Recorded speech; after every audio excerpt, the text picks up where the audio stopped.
দেবলীনার কফিনে এবার শেষ পেরেকটা পুঁতে দিল কুসুম এবং আয়ুষ মিলে। হ্যাঁ বন্ধুরা, ভিডিওতে লাইক দিয়ে দেখতে থাকুন। যে মুহূর্তে কিনা এক পর্যায়ে বিরক্ত হয়ে দেবলীনাকে যখন কিনা অসুরবধ করার জন্য কুসুম এবং আয়ুষ দেবলীনার উপরে ক্ষিপ্ত হয়ে যখন দেবলীনাকে পাথর নিক্ষেপ করে শেষ করে দেওয়ার পরিকল্পনা করে, ঠিক সেই সময় প্রাণ বাঁচানোর ভয়ে এক পর্যায়ে দেবলীনা যখন কিনা সেখান থেকে মানে কেটে পড়ে এবং তার পরবর্তীতে যখন কিনা সেই গুন্ডাদের হাত থেকে কুসুম এবং আয়ুষ রক্ষা পায় এবং তার পরবর্তীতে কুসুম যখন কিনা এক পর্যায়ে কান্নায় ভেঙে পড়ে এবং আয়ুষকে জাপটে ধরে, ঠিক সেই সময় আয়ুষ জাপটে ধরে কুসুমকে যখন কিনা আদর করতে থাকে, ঠিক সেই সময়ই হঠাৎ করে গুরুজি, ইন্দ্রাণী এবং রাজশেখর গাঙ্গুলি যখন কিনা সেখানে ওদেরকে খুঁজতে খুঁজতে হুন্নি হয়ে সেখানে অবধি পৌঁছে যায় এবং সেখানে যাওয়া মাত্রই যখন কিনা কুসুমকে জাপটে ধরে আয়ুষ বলতে থাকে যে কুসুম, আজকে যে অগ্নি পরীক্ষাটা ঠাকুর আমাদেরকে দিয়ে দিয়েছে তার পরবর্তীতে আমি কোনোদিনও তোমাকে আমি নিজের কাছ থেকে এক বিন্দুর জন্য আমি আলাদা করবো না।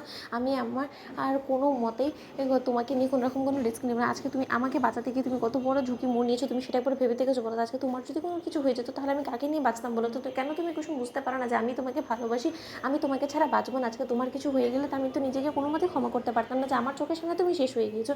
ঠিক সেই সময় কুসুম যখন বলতে থাকে যে আমার কোনো কিছু হয়ে গেলে আপনি বাঁচতে পারবেন না, কিন্তু আপনার কোনো কিছু হয়ে গেলে আমি কী করে বাঁচতাম বলুন তো? সেটাকে আপনি একবার ভেবে দেখেছেন?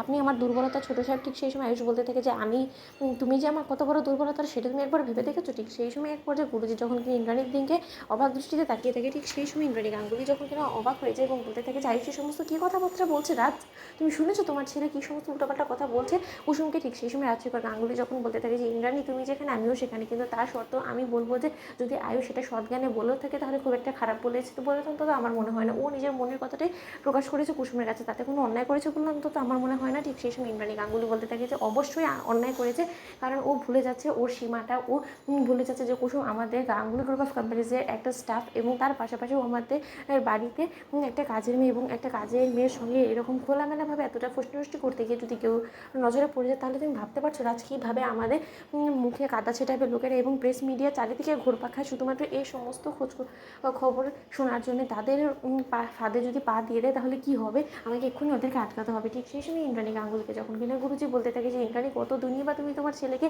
এই সত্যে এই বাস্তবতার কাছ থেকে আড়াল করবে বলো তো? যেটা বাস্তবতা সেটা তো তুমি তোমার চোখের সামনেই দেখতে পাচ্ছ এবং ইন্দ্রাণী গাঙ্গুলি এতে করে কিন্তু ঈশ্বরে তোমাকে একটা ইশারা দিয়ে দেখিয়ে দিচ্ছে যে তুমি যে রক্ষা কবচকে হুনি হয়ে খোঁজ করার চেষ্টা করছো আয়ুষের জন্য, সেই রক্ষা কবচ অন্য কেউই না বরঞ্চ স্বয়ং তোমার বাড়িতে উপস্থিত আছে এবং সে আর কেউ না, সে হলো গিয়ে কুসুম।